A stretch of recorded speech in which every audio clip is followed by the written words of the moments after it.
kan ya kebangetan to, Pak.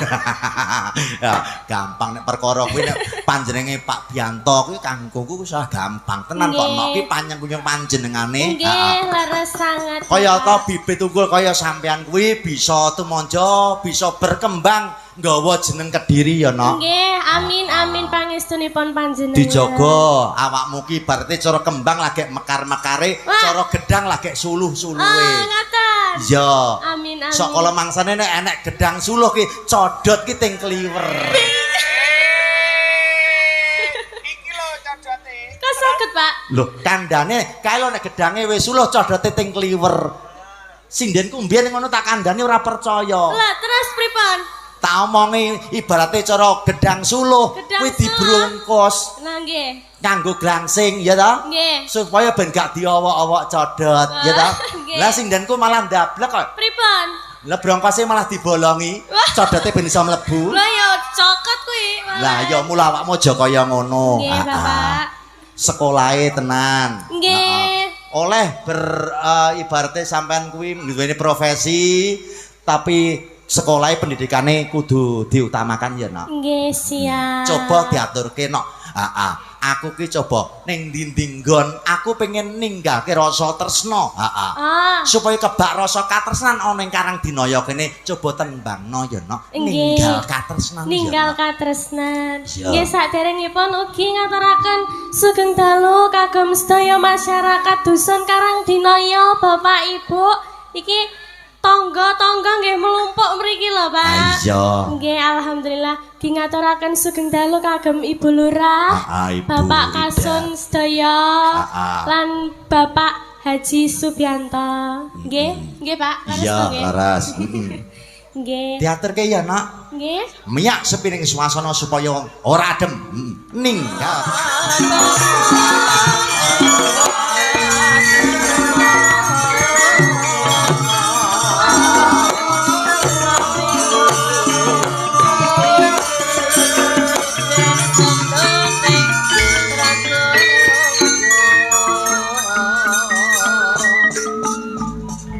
Dek. Nggih, sugeng dalu. Bapak. Sugeng dalu, selamat malam. Nggih, selamat malam juga Bapak. Pripun partosipun panjenengan? Alhamdulillah sehat, Nok.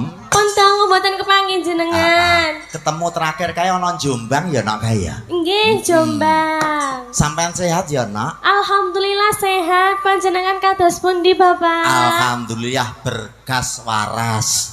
Dijaga kesehatannya ya, Nok. Nggih, Dikaya siap. ngopo sliramu ki rutinitase, jadwal pentase ki luar biasa. Terutama maneh iki wayahe pancaroba lho. Nggih. Sindenku sakmono kaene lho, iki mang kerokan kabeh. Lah nggih, usum lho niki, Pak. Lah iya. Jan usum batuk pilek. Iya. Panjenengan juga jaga kesehatan nggih, Bapak. Tenan. Nek aku ki nek kesel jamuku mung siji kok, Nok. Napa? Degan ijo. Wah, kok saged? Degan ijo nggih seger, bengi mayang, jejer sinden atine seneng. Kula nggih wonten lho jamune. Jamumu apa? Pokok jamune abang-abang niku lho, Pak. Abang-abang sing biasanya diparingi tiang-tiang niku lho. Oh, anu jenenge sombo. Oh, sanes. Lombok. Sanes. Duit, Pak. Ya. Walah duit. Sik to kowe iki coba Nok sampean iki sik kelas pira to, Nok? Kula kelas 2 SMA. Kelas 2 SMA. Nggih, SMA Negeri 1 Puncu, Bapak. Wah. Tinimbalan sowan rene dening para pepunden ya, Nok. Dikaya ngapa wong iki ya kan ya bumi utah ketihmu kelairamu ana kene ya, Nok. Nggih, dateng dusun Karang Dinaya, Desa Kokon. Alhamdulillah. Desane piyambak, Bapak. Ngono kuwi awakmu ya Pripun? mentolo njaluk bayaran ngono kuwi ya. Lah, jane iki mboten lho. Ora ya. Nggih. Alhamdulillah. Tapi lek gak diparingi kan ya kebangetan to, Pak.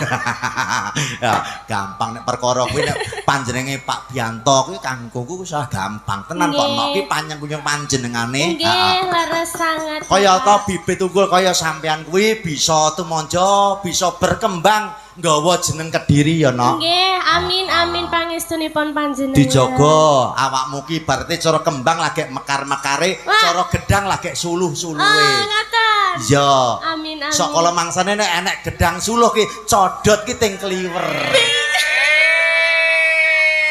Iki lho codote. Kok saged, Pak? Lho, kandhane kae lho nek gedange wis suluh codote ting kliwer. Sindenku mbiyen ngono tak kandhane ora percaya. Lah, terus pripun? Tak omongi ibaratnya cara gedang suluh kuwi dibrungkus. Nah, nggih. Nganggo glangsing ya ta? Nggih. Supaya ben gak diowok-owok codot ya ta? Lah sindenku malah ndablek kok. Pripun? Lah brongkose malah dibolongi. Codote ben iso mlebu. Lah ya cokot kuwi. Lah ya mula awakmu aja kaya ngono. Nggih, Bapak. Sekolahe tenan. Nggih. Oleh ibaratnya sampean kuwi duweni profesi tapi sekolahnya pendidikannya kudu diutamakan ya, Nok. Nggih, siap. Coba diaturke, Nok. Aku ki coba ning dinding nggon aku pengen ninggalke rasa tresna. Supaya kebak rasa katresnan ana ning Karangdinaya kene coba tembangno ya, Nok. Ninggal katresnan. Ninggal katresnan. Nggih, saderengipun ugi ngaturaken sugeng dalu kagem sedaya masyarakat dusun Karangdinaya, Bapak Ibu. Iki tangga-tangga nggih melumpuk mriki lho, Pak. Iya. Nggih, alhamdulillah ngaturaken sugeng dalu kagem Ibu Lurah, Bapak Kasun sedaya, lan Bapak Haji Subianto. Nggih, nggih, Pak. Leres iya, nggih. leres. Nggih. Diaturke ya, Nak. Nggih. Miyak sepiring swasana supaya ora adem. Ninggal katresnan. Ya. Saramban digawe apa kuwi jenenge langgam ya ta? Langgam. Saramban kok digarap jaranan ben sikak ya, Nak. Nggih. Oke. Ya, kaya ngapa? Yo ninggal katresnan daden aja Cahya Nuswantara. Yuk.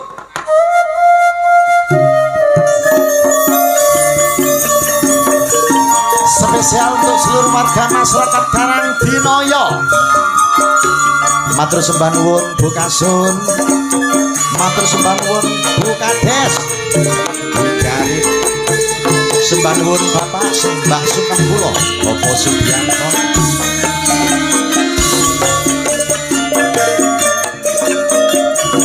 Nangis sajroning atiku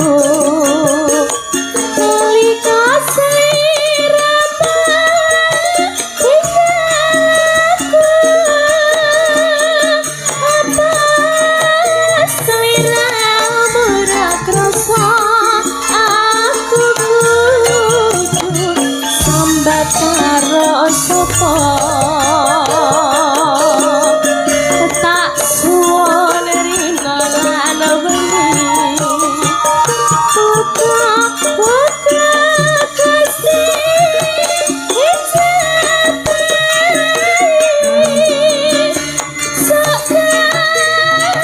pananggonmu bali bisa kumpul kaya doi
satu keistimewaan luar biasa. Nggih. Kediri kuwi ora taulat saka talenta-talenta hebat luar biasa.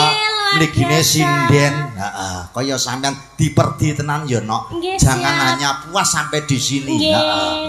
Nggih, nyuwun pangestunipun panjenengan, Bapak. Lan uga nyuwun pangestu para pepunden kang mapan ana ing Karangdinaya kene. Nggih, nyuwun tambahipun pangestu. Saorarane bisa nggawa kuncaraning asma Kabupaten Kediri, heeh. Nggih, amin. Dadi aku titip ya, Nok. Pripun? Sampen pentas ana ngendi papan di luar Kediri, tulung dicangking Kediri, Kabupaten Kediri dicangking jenenge. Laras, betul sekali Bapak.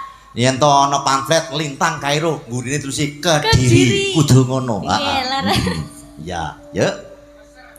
Ojo lali pawalku.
Sembah nuwun. Istirahat sik ya, Nok, istirahat. Sembah nuwun, Bapak. Mengko tampil neh ya, Nok. Wis pokoke wong iki tunjukkanlah pesonamu Lintang Kairo. Ya. Matur sembah nuwun uga iki marang kanca-kanca panitia iki disengkuyung luar biasa. Heeh. Awake dhewe nggawa son saka ngomah ditambahi karo ND Audio luar biasa.